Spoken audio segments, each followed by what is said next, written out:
কণিকার ঘরে প্রবেশ করে ঘুমন্ত কণিকার কনককে বস্তায় ভর্তি করে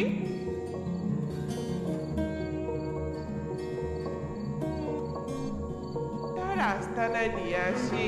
তান্ত্রিক ওদের দুই মা ছেলেকে লোহার খাঁচায় বন্দি করে রাখে আর হাসতে হাসতে বলতে থাকে, হা হা হা, প্রথম শিকার সফলভাবে ধরতে পেরেছি। এভাবেই সবাইকে ধরে আনবো, কেউ আটকাতে পারবে না আমাকে। হা হা হা হা হা। এভাবেই তান্ত্রিক নিজের রূপ পরিবর্তন করে একে একে বনের পাখিদের ধরে তার আস্তানায় বন্দি করে।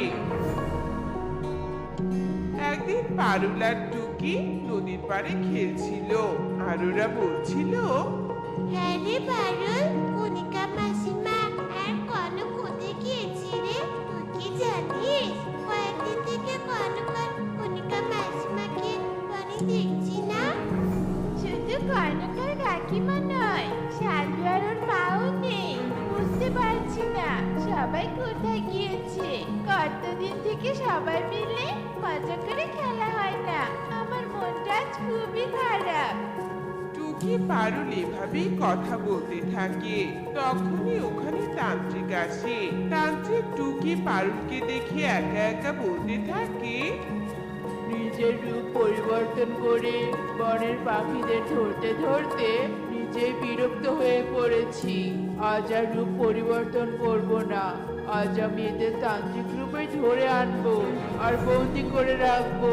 হা হা হা। তান্ত্রিকের হাসির শব্দে টুকি পারুল তান্ত্রিককে দেখে ফেলে। আরে ইনি কে? ইনাকে তো আগেই বনে দেখিনি।